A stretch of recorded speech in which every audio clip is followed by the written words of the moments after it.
Hi, Recap Bro here. Today I'm going to explain an action and fantasy film, Egga. Released in the year 2012. Let's get started. The film begins by showing us Sudeep, a wealthy businessman, who would be our great antagonist, playing at shooting fruit outdoors. In a scene change, we are introduced to Samantha, a beautiful young woman, who is working on her miniature sculptures, when from her window she can see how she is being watched by Johnny, a boy who is in love with her. Already at work, where they promote community projects, Samantha discusses with her colleagues the need for new donations. At that moment, Johnny enters, kindly offering to donate 15 rupees to win Samantha's heart. Not content with his first strategy, he also starts sending her flirtatious text messages, which she seems to feel nervous about. At that moment, a colleague interrupts, mentioning to her that it would be a good idea to go to Sudeep's offices to ask for a donation. Samantha makes her way to the businessman's building, and when he sees her through his office window, he is enchanted by her beauty and makes her come in. Samantha told him all about the project, but Sudeep was only looking at her, not listening to anything she said. So he signs a check for the value of 15,000 rupees and donates it to the girl's project. As a token of appreciation, Samantha decides to give him one of her miniature sculptures. AC. In the middle of a children's charity event, Sudeep shows up with Samantha to help her at the event. After this, he invites her to lunch, not realizing that Johnny was watching them again, trying to get Samantha's attention. Sudeep, in an act of seduction, orders a traditional plate of food, in which two lovers who are going to spend the rest of their lives together, must give the first spoonful of food to each other. However, when he lifts the spoon to give it to Samantha, she, distracted by Johnny's boasting around her, begins to eat alone. This arouses the annoyance of Sudeep, who looks at the place his guest was staring at, realizing who was the source of distraction. Sudeep wants to catch up with Samantha with her car, but when they were on their way, she sees in the rearview mirror that Johnny was following them with her motorcycle, so she asks to stop the car at that very moment and allows her to get off at the market where they were. It is there where Samantha and Johnny meet, and start buying fruit together, not realizing that they were being chased and watched by Sudeep's angry gaze. On her way out of work, Samantha realizes that she has no fuel in her motorcycle, so she decides to send a message to Johnny which, while he was confused, is enough to get his hopes up for a chance with the girl. He quickly goes to the place to help the girl, but when he mentions the message to her, she says that it was a mistake and that she never meant to write to him. Despite playing hard to get, Johnny realizes that she wanted him to accompany her, so they head to Samantha's house, giving rise to the first musical of the film. Once at her house and after singing things that made Johnny much more attracted to her, she arrives at his workshop and begins to sculpt a necklace for him. However, when she goes out the window so she can give it to him, he tries to cross the street and instantly disappears, being abducted by a passing van. The person in the van was Sudeep, who kidnaps Johnny and starts torturing him for messing with Samantha. After a big beating, Sudeep takes off his shoes and starts strangling Johnny. Finally, Johnny dies and his body is left for Sudeep's employees to pretend it was an accidental homicide at the center. Suddenly, a strange blue light comes out of Johnny's lifeless body, pretending to be his soul, and is lost in the leaves. Riding her motorcycle through the market again, Samantha encounters a crowd surrounding the body of a deceased person and, as she approaches, she realizes that it is Johnny. After 10 days, we see how an egg gives birth to a large red-eyed fly which, we can assume, is the reincarnation of Johnny. The fly has some flashbacks of what had happened, however, they are not enough for it to remember who it was in its past life. Thus begins a great adventure, surviving his new life, until he accidentally arrives at Sudeep's house.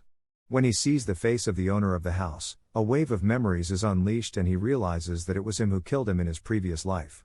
A great thirst for revenge is awakened in the fly, who decides to attack Sudeep with all his strength, but because of his tiny size, he is unable to do him the slightest harm. After a fall, it hits a tiny box with a miniature sculpture made by Samantha inside.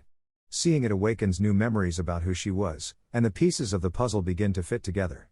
Johnny quickly flies to Samantha's house but is hampered by her appearance in order to get her attention. Already at work and faithfully followed by Johnny turned to fly, Samantha receives a visit from Sudeep. They begin to talk about the loss the young woman was going through, to which he advises her that the best way to overcome the grief was to forget Johnny and replace him, even offering himself seductively for this task. Johnny, offended, begins to brazenly attack Sudeep's ear and face, generating in him strange reactions in front of Samantha. After this, and due to the arrival of Samantha's colleagues, Sudeep takes his leave. Johnny chases Sudeep to his house, where he is taking a sauna bath in a box with only his head on the outside. As the beginning of his revenge, and in an effort to try to finish him off, Johnny begins to annoy him, buzzing around him, and causing him to twist in such a way that the box's brakes come loose, rolling across the bathroom and narrowly avoiding embedding his head in the bathroom's pointed faucet. While Johnny did not end his life, he did end his reputation, as Sudeep exits the bathroom completely naked, using the towel he had in his private parts to kill the fly, embarrassing himself in front of all his associates. Back in his office, Sudeep calls the volunteers in charge of the project he is funding, including Samantha, and proposes a trip for more funding. One condition, however, was that he had to bring one of them along. So he was able to arrange it with Samantha. During the night before the flight, Johnny keeps bothering Sudeep, preventing him from sleeping well and getting up late for the flight. Not enough with that, once Sudeep was on his way to the airport, Johnny caused a car collision on the avenue, disturbing the traffic personnel in the ear. However, Zudeyepa manages to rent a car anyway and continues on his way. The fly manages to sneak into the car's pipes, exiting through the air conditioner and flying close to Sudeep's eye, grazing it and causing it to swerve, overturning the car and finally crashing it into a truck loaded with sand. Sudeep manages to survive, so Johnny takes advantage of the ashes that had been scattered on the car's windshield and writes the phrase "I will kill you." Back at home, Sudeep becomes paranoid and claims that a fly is trying to kill him. All his colleagues and workers think he is going crazy. At that moment, Samantha appears, worried about his situation. In order to corroborate her sanity, she goes to the same place where the remains of the car were, and makes sure that the phrase written on the windshield was real. At the same place, he meets an unknown hooded person, who assures him that they will meet again the day he is covered in ashes in front of a safe. Johnny returns to Samantha's house and decides to use drops of water on the counter to write a message, claiming he was the fly. Samantha, totally impressed, begins to pay attention to his movements, reading the message he wrote. Johnny claims that he had been reincarnated as the fly and Samantha believes him. She asks him if what had happened was an accident, but he affirms that someone had killed him. Taking advantage of a photo of Sudeep in a nearby newspaper, she points him out, blaming him for the murder. Still shocked, Samantha begins to draw conclusions and to understand the reason why the tragedy had occurred. Finally, she asks Johnny if he needed her to do something about it.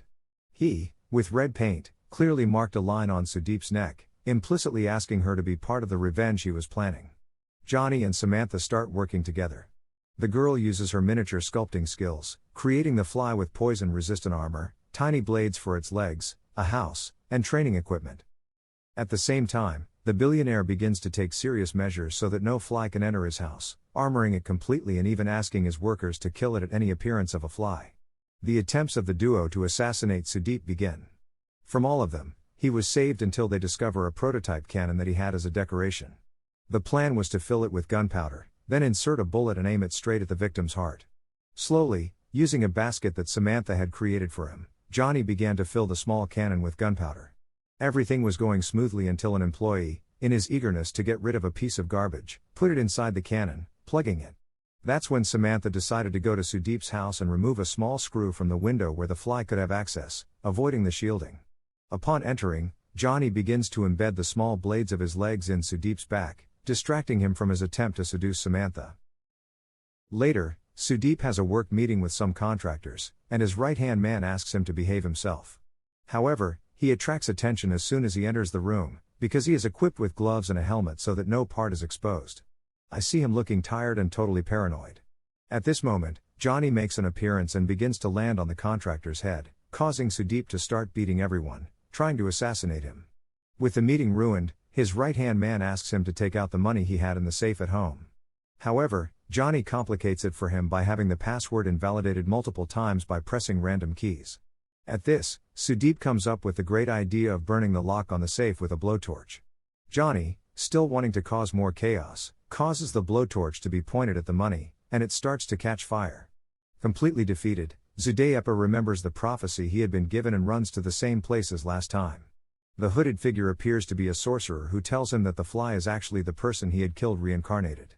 In this way, Sudeep agrees to perform a satanic ritual in which they would use two birds to attack Johnny. A great pitched battle ensues in Sudeep's house between the birds and the insect, culminating in what would be a great fire. Sudeep is locked in his armored office, filled with smoke. Thinking that he had finally won the victory and had succeeded in taking down Sudeep, Johnny sets off some fireworks with the phrase "job done" to let Samantha know what had happened. However, they didn't count on the businessman's right-hand man sharecropping in to save him at the last minute, breaking the glass in the place. Not understanding how the fly had entered the house, Sudeep sits down in front of a window and, feeling a breeze coming in behind him, notices the hole the screw had left behind. He runs to the surveillance cameras to see who it was that had removed the screw and realizes that it was Samantha.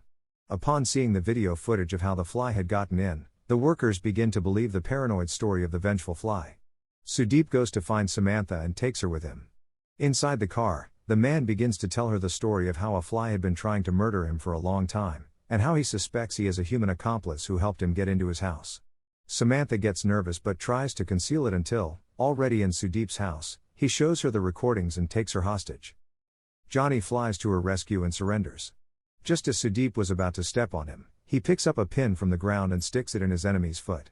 A pitched war with state-of-the-art weapons starts to happen in the house. Johnny, cunningly, infiltrates the wiring, an electrical fault causing a chandelier just above Sudeep to fall, causing the glass to embed itself in his face but still not finishing him off. Still chasing him with the pin between his legs, Johnny lunges at Sudeep, who manages to catch Nani with a magnet.